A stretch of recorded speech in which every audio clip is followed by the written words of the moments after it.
और अब बात करते हैं तीन खबर सबकी नजर पर छत्तीसगढ़ की। लोकसभा चुनाव के बाद अब छत्तीसगढ़ में अब निकाय चुनाव की सुगबुगाहट तेज हो गई है। भाजपा नगरीय निकाय चुनाव की तैयारियों में जुटी हुई है।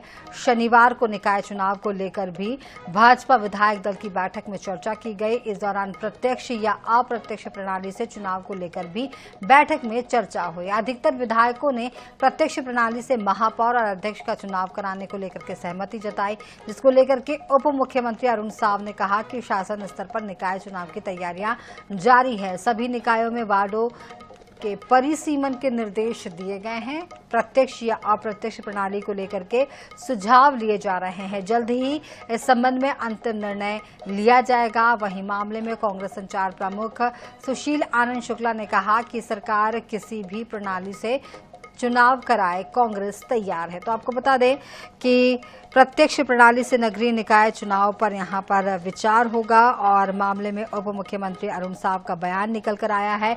शासन स्तर पर निकाय चुनाव की तैयारियां लगातार जारी है। सरकार के लेवल पर नगरीय निकाय के चुनाव की प्रारंभिक तैयारियां और चर्चा प्रारंभ हुई है। लोगों से राय ले रहे हैं और राय शुमारी कर रहे हैं और सरकार इस पर बहुत जल्दी निर्णय करेगी कि सीधा चुनाव कराएंगे या पिछली बार जैसे हुआ था वैसा। तो सब लोगों से बातचीत करके सरकार इस पर बहुत जल्दी निर्णय करेगी। नगरीय निकाय चुनाव की प्रारंभिक तैयारी हमने प्रारंभ कर दी है। वार्डों का परिसीमन का निर्देश जिला कलेक्टरों को दिया है और परिसीमन की कार्यवाही प्रारंभ हो गई है।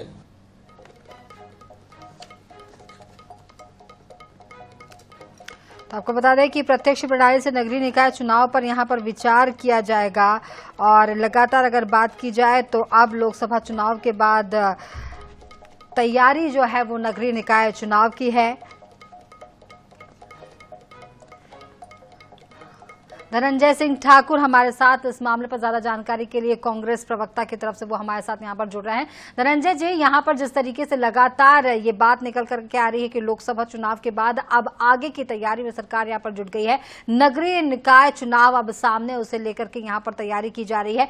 प्रत्यक्ष और अप्रत्यक्ष प्रणाली पर लगातार चर्चा जो है वो जारी है और इसे लेकर के माहौल भी थोड़ा सा सियासी होता जा रहा है। क्या कुछ कहना चाहेंगे इस पर कि आपकी कितनी तैयारी है इस चुनाव को लेकर के?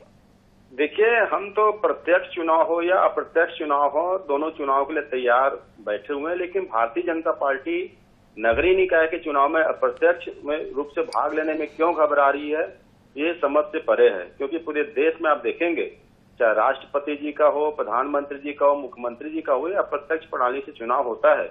और कांग्रेस की सरकार ने उसी सिद्धांतों का, उसी नियमों का पालन करते हुए प्रदेश में भी महापौर के चुनाव को अप्रत्यक्ष प्रणाली से करवाने का फैसला किया था। उसके अच्छे परिणाम आए थे। लेकिन भारतीय जनता पार्टी तो लोकतंत्र के खिलाफ काम करना चाहती है, व्यवस्थाओं के खिलाफ काम करना चाहती है। इसलिए वो अप्रत्यक्ष प्रणाली लागू करके ये बताना चाहती है कि लोकतंत्र में जो व्यवस्थाएं हैं उस पर भाजपा को विश्वास नहीं है।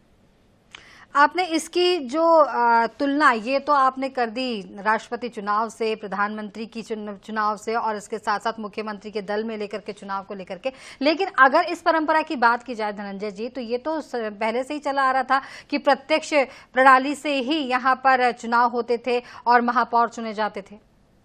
नहीं, आप देखिएगा, भारतीय जनता पार्टी की सरकार ने प्रत्यक्ष प्रणाली को खत्म करके अप्रत्यक्ष प्रणाली को खत्म कर प्रत्यक्ष प्रणाली से चुनाव की प्रक्रिया शुरू किया था।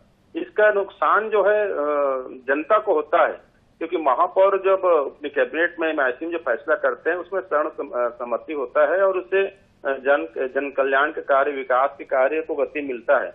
लेकिन भारतीय जनता पार्टी चूंकि तानाशाही सोच की है, इसलिए उस प्रकार के जो अप्रत्यक्ष प्रणाली चुनाव उसके खिलाफ हो जा रहा है। मैं तो कह रहा हूँ, देश में कोई से प्रमुख पद का चुनाव हो, आप जहाँ पे जनता को चुनने का अधिकार मिलता है, वो अप्रत्यक्ष रूप से होता है। मैंने तो उदाहरण दिया ना, राष्ट्रपति जी का भी चयन सांसद, विधायक और राज्यसभा के सदस्य करते हैं। मुख्यमंत्री का भी चयन विधायक जो चुन के जाते हैं वो करते हैं। प्रधानमंत्री जी का चयन कौन होगा, जो संसद है वो करते हैं। क्या उनका चुनाव होता है? क्योंकि महापौर के चुनाव को अप्रत्यक्ष कराने भारतीय जनता पार्टी क्यों घबरा रही, क्यों डर रही?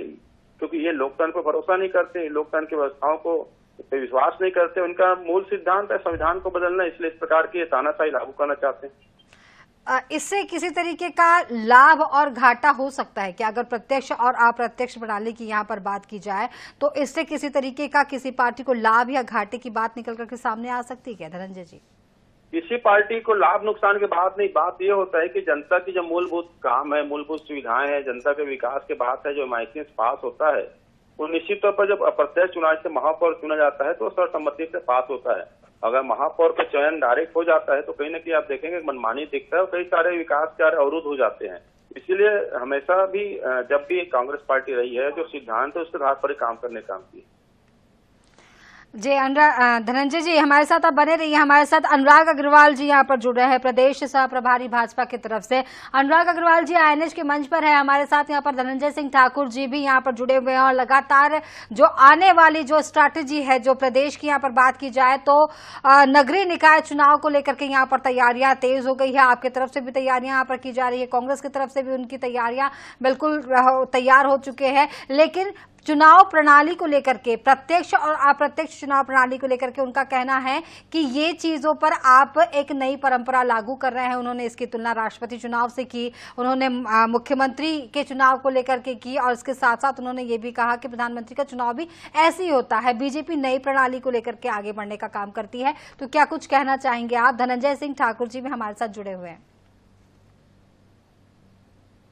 अनुराग जी जी, कांग्रेस बयान दे रही है कि हम एक नई प्रणाली लेकर आए हैं। फिर मुझे लगता है कि कांग्रेस को स्मृति लोप का लगातार शिकायत है और इसी स्मृति लोप के शिकार के कारण सत्ता से बेदखल हुई है। उन्होंने जितने घोषणा पत्र में वादे किए थे उनको याद ही नहीं रहा, इसलिए जनता के वादे पूरे किए नहीं और जनता ने निकाल दिया। 5 साल पहले 2018 तक आपको मालूम है कि महानगर निगम, महापौर और नगर पालिका इन सबका चुनाव सीधे ही होता था। कांग्रेस निज स्वार्थ के लिए ये योजना लाई थी। अब वर्तमान में सरकार ने अभी इस पर स्पष्ट निर्णय लिया नहीं है, अभी चर्चाओं का दौर है। इसके बाद आपस में रायशुमारी होगी, जनता से विचार लिए जाएंगे, फिर कैबिनेट बैठक होगी, मतलब बड़ी प्रक्रिया है। मुझे ये समझ में नहीं आता कांग्रेस हर फैसले पे इतनी बेचैन क्यों हो जाती है।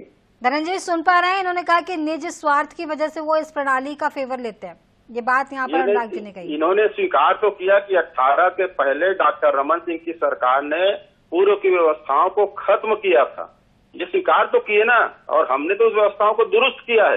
ये क्यों घबरा रहे हैं? क्यों घबरा रहे हैं? क्या ये नरेंद्र मोदी का चुनाव देश के जनता ने किया है? क्या सांसद चुने गए उसके बाद नरेंद्र मोदी प्रधानमंत्री बने हैं? विष्णुदेव साय जी पहले विधायक चुने गए फिर मुख्यमंत्री बने हैं। ये कौन सी प्रणाली लाना चाहते हैं? ये क्या हिटलर शाही लाना चाहते हैं? ये क्या तानाशाही लाना चाहते हैं? ये तो लोकतंत्र को खत्म करने की बात करते हैं, ये तो संविधान को बदलने की बात करते हैं। अनुराग जी जवाब दीजिए। मुझे एक बात समझ में नहीं आती है, मुझे मैं बार बार कहता हूँ स्मृति लोग कांग्रेस की आदत बनते जा रही है। ये पंचायत चुनाव, नगर निगम चुनाव चालू किसने किया? अगर याद होगा कांग्रेसियों को तो मैं बताऊंगा, दिग्विजय सिंह के शासनकाल में चालू हुआ था। और जितनी व्यवस्थाएं थी उस समय से, पंचायत अधिनियम और ये नगर पालिका नगर निगम अधिनियम कांग्रेस शासनकाल में दिग्विजय सिंह के लागू की हुई है। ये तो कांग्रेस अपने स्वार्थ के लिए बदले। अब ये कहते हैं मैंने स्वीकार किया। मैंने क्या स्वीकार किया? 15 साल में हमारे शासन में हमने सारे उन नियमों का पालन किया जो नियम बने हुए थे। और मैं दूसरी बात कहता हूँ, कांग्रेस भारतीय जनता पार्टी के सारे फैसले पे इतनी बेचैन क्यों हो रही है? भाई अभी जुम्मा 2-3 महीना हुआ है हमारा शासन है, अधिकतर समय तो आचार संहिता में और विधानसभा में चले गया। जनता के हित के जो काम हो रहे हैं इनको बड़ी दिक्कत होती जा रही है। हम 18 लाख आवाज देते हैं, इनको दिक्कत हो जाती है। पीएससी में जो इन्होंने घोटाला किया उसको सीबीआई को देते हैं, इनको दिक्कत हो जाती है। अरे जी बिल्कुल, ये बात जो यहाँ पर की जा रही है प्रत्यक्ष और अप्रत्यक्ष चुनाव को लेकर के की जा रही है। प्रत्यक्ष की अगर बात की जाए तो जिस तरीके से पिछले हमारे महापौर रहे उन्होंने काफी अच्छे काम किए। किरणमयी नायक जी ने भी बहुत अच्छा काम यहाँ पर करके दिखाया था। और अब ये जो है मुद्दा जो है ये आने वाले समय पर पता चलेगा कि ये चुनाव किस तरीके से हो। चुनाव कैसा भी हो, प्रत्यक्ष हो चाहे अप्रत्यक्ष हो, लेकिन जनता का भला उसमें जरूर होना चाहिए। आप दोनों का बहुत बहुत शुक्रिया, धनंजय सिंह ठाकुर जी और अनुराग अग्रवाल जी, हमारे साथ जुड़ने के लिए।